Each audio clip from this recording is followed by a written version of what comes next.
dalam persepak bola Indonesia dalam menghadapi kualifikasi Piala Dunia ini dalam menjaga asa untuk lolos ke Piala Dunia. Dan mari kita simak bersama tanggapan kalian. Silakan ditulis di kolom komentar. Betul sekali, karena permainan Arab sendiri kan kita tahu gitu kan, bagaimana kemudian mereka di lapangan. Tapi ternyata Indonesia berhasil membuktikan. Betul. Nah, pandangan dari Bang Opan sendiri seperti apa melihat permainan Indonesia kemarin? Iya, ini adalah merupakan hasil dari bagaimana saat kita menghadapi Jepang, kemudian kita kalah 4-0, begitu banyak begitu banyak pelecut semangat bagi tim ini untuk kembali bangkit. Kritikan sangat pedas dari segenap netizen seluruh Indonesia, termasuk yang sudah sangat lama pro ke ST ya, menjadi sangat kritikus, sangat kritis ke ST pada saat itu. Kemudian ada dorongan moral dari Ketua Umum Pak Erick Thohir yang juga sempat viral di ruang ganti pemain. Kemudian ada pernyataan atau statement dari Sinteyong bahwa dia sedang menghadapi tekanan yang sangat berat untuk menghadapi laga versus Arab Saudi setelah kalah dari Jepang. Kemudian tekanan-tekanan ini rupanya dielaborasi dengan sangat baik sehingga menjadi semangat, menjadi motivasi yang luar biasa untuk memaksa pemain bermain habis-habisan di lapangan. Jangan lupa sebetulnya materi pemain kita sudah sangat cukup untuk bisa bersaing di grup C ini. Kesampingkan keberadaan Jepang. Setiap periode Piala Dunia itu bukan hanya berpikir atau bukan lagi berpikir bagaimana lolos ke putaran final, tapi bagaimana bisa bersaing di 8 besar di putaran final nanti. Jadi kesampingkan Jepang sudah pasti. Beda dimensi ya? Sudah beda dimensinya, beda kelasnya lah ya. Nah, kita berbicara bagaimana tim ini kita menganggapnya cukup menghadapi 4 kompatriot lainnya ya, mulai dari Australia, Arab Saudi, Cina, dan Bahrain. Kalau kita melihat materi yang ada sekarang, harusnya memang kita harus mengatakan bahwa ini sangat spesial. Materi pemain sangat spesial, tim ini sangat spesial untuk bisa bersaing dengan bahkan dengan Arab Saudi dan juga dengan Australia. Dan kita sudah membuktikan itu, menghadapi salah satu raksasa Asia, Arab Saudi, kita menahan mereka draw di kandangnya, kemudian kita bisa menang di GBK. Sekali lagi, ada kans untuk kita bisa melangkah lebih jauh. Dengar ya, seperti apa kemudian ini antusiasme warga. Bang Opan, sebenarnya saya masih penasaran ya, apa yang kemudian ini menjadi kunci kemenangan dari laga kemarin, dari pertandingan Indonesia Arab, kemudian juga seperti apa kans ke depannya, seperti yang tadi sudah disinggung, masih ada 4 PR lagi sebenarnya Indonesia. Kalau kita ngobrol soal pertandingan dengan Arab kemarin, ini sebenarnya pembedanya yang paling signifikan, sehingga pertandingan itu bisa mengejutkan dengan 2-0 kemarin itu apa, Bang? Ya, salah satu pembedanya keberadaan Marcelino Ferdinand. Kita tahu di semua laga yang telah kita lakoni, 5 laga sebelumnya, Marcelino tidak pernah diturunkan oleh Sinteyong sebagai pemain starter di starting 11. Terakhir Marcelino main sejak menit pertama itu pada saat Piala Asia di Qatar beberapa bulan yang lalu ya, di awal tahun, Januari, Desember sampai Januari. Nah, dan bagusnya kepercayaan yang diberikan ini dibayar kontan, langsung lunas oleh Marcelino.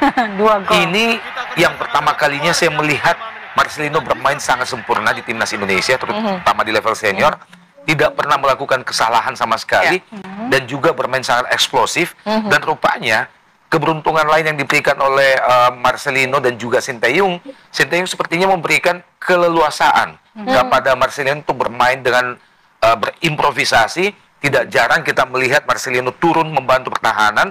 Kemudian saat kita menekan Arab Saudi, tiba-tiba Marcelino sudah berada di depan gawang Arab Saudi sebagai lone striker. Dan itu terbukti dari gol kedua yang diciptakannya. Jadi salah satu kejutan yang dihadirkan adalah keberadaan Marcelino. Iya, Bang Opan, ini kan kemarin tidak hanya laga hidup mati buat Indonesia, buat timnas, tapi juga laga hidup mati buat Sintayong, saya pikir. Betul. Iya, karena tentu banyak desakan agar Sintayong ini mundur jika kita kalah. Tapi akhirnya kita menang. Apakah ini juga Sintayong dengan alasan itu mengubah strategi permainan, memasukkan Marcelino, atau seperti apa? Iya, saya selalu mengkritisi Sinteyong dan juga sekaligus memuji pada saat memang dia tampil memimpin timnas dengan baik dan hasil yang baik.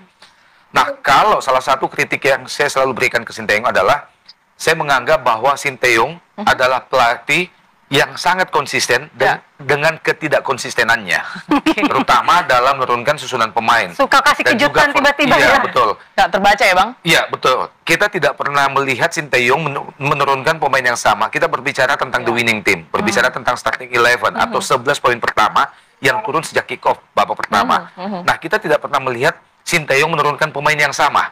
Selalu ada perubahan.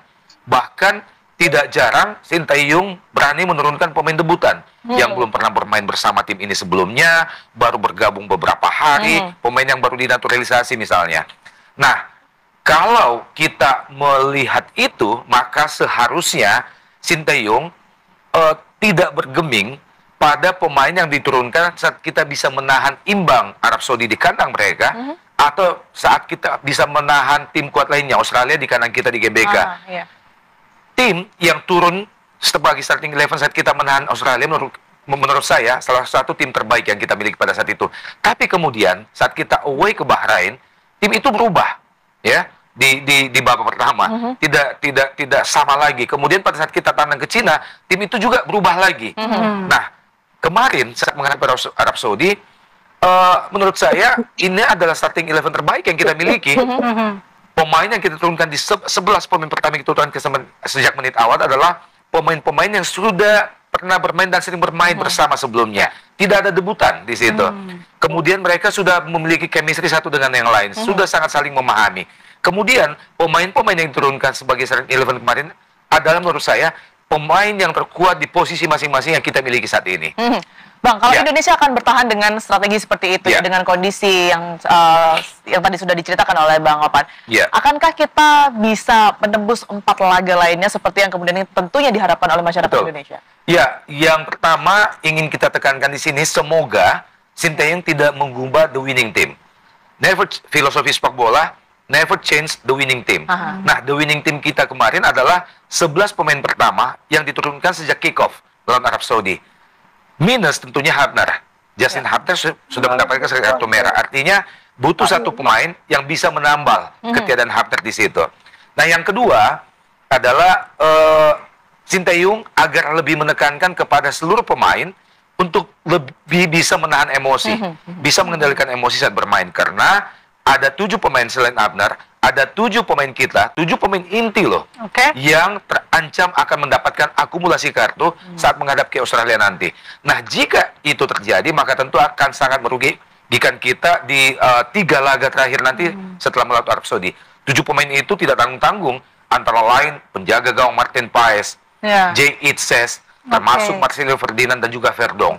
Pemain-pemain yang sangat kita andalkan selama ini jangan sampai terkena akumulasi kartu di Australia nanti. Itu yang kemudian menjadi catatan dari Bang Opan begitu ya. Tentu kita harapkan yang terbaik begitu untuk laga setelah ini dan juga bisa mencetak sejarah ya Indonesia. Mudah-mudahan kita bisa masuk ke dunia 2026. Apalagi sebetulnya jadwal agak berpihak ke timnas. Mudah-mudahan ini menjadi tanda-tanda alam supaya kita bisa lolos langsung. Melawan Australia di laga perdana di Maret nanti itu sangat menentukan, dan laga terakhir menghadapi Jepang hampir sudah pasti lolos. Artinya di laga terakhir nanti mudah-mudahan Jepang agak bermurah hati ke kita, menurunkan segenap pemain-pemain cadangan melawan Indonesia sehingga kita bisa mencuri poin di Jepang. Di Jepang. Kalau Pak amin paling kenceng gitu ya.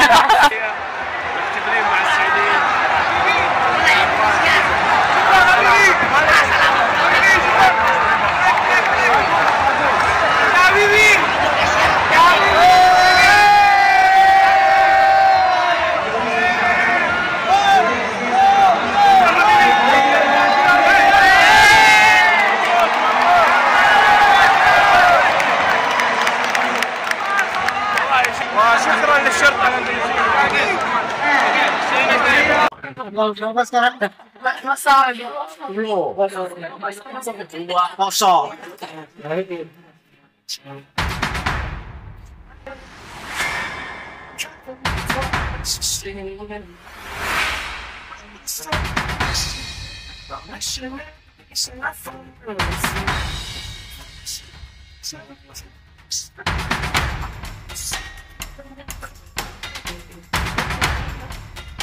Di sisi lain ada kabar bagus nih ketika nama Marcelino dan Rizky Ridho terpilih masuk dalam Team of the Week Matchday 6 kualifikasi Piala Dunia Zona Asia versi SofaScore, di mana Marcel dan Ridho dengan bangga bersanding bersama nama-nama top macam Song Heung-min dan penyerang Nick Nijmegen sekaligus rekan setim Kelvin Verdonk, yaitu Koki Ogawa. Jelas ini adalah hal yang sangat membanggakan khususnya buat Ridho. Sebab sekali lagi, Rizky Ridho adalah bukti nyata kalau pemain dari Liga 1 juga bisa bersaing asalkan bisa ngikutin standar yang ada. Dan suka tak suka, sepanjang gelaran round 3 ini, Ridho emang jadi salah satu pemain yang penampilannya nyaris nggak pernah mengecewakan. Dan di laga versus Arab kemarin, Ridho asli deh, mainnya keren banget. Duel satu lawan satunya kuat. Plus reading the game-nya di laga ini juga sangat bagus. Berulang kali Ridho mampu mementahkan serangan lewat intercept-interceptnya yang bersih. Yap, Rizky Ridho Ramdhani. Semakin hari, dirinya kian menunjukkan sisi matang dalam bermain. Dan hanya persoalan waktu saja bagi Ridho untuk segera dilirik oleh tim-tim luar negeri khususnya Eropa.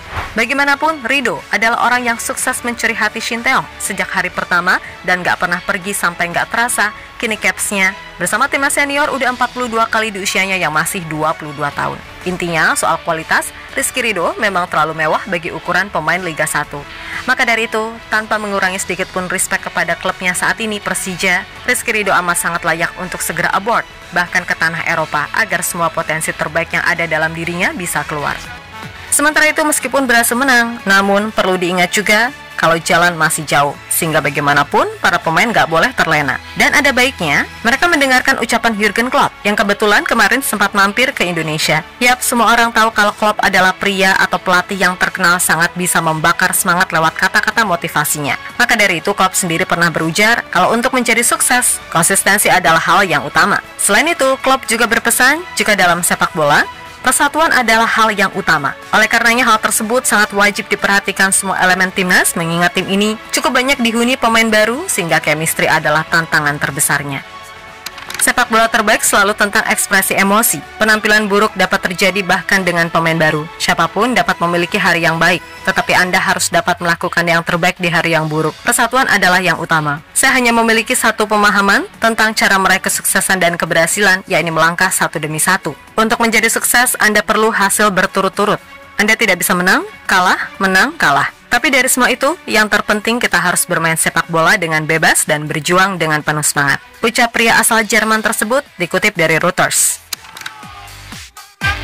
Karena biar gimana pun, itu sangat penting dilakukan agar match fitnessnya, serta match feelingnya nggak turun. Dan semoga aja nggak ada lagi yang cedera sehingga di bulan Maret nanti Indonesia bisa tampil dengan form terbaik. Lalu untuk calon pemain baru yang diincar PSSI, yuk segera yuk join, karena biar gimana pun kedalaman squad yang balance itu penting. Saya tanyakan lagi, kita kalah lo 4-0, yakin, saya bilang. Dia bilang, yakin saya akan bisa bikin perubahan buat tim Indonesia.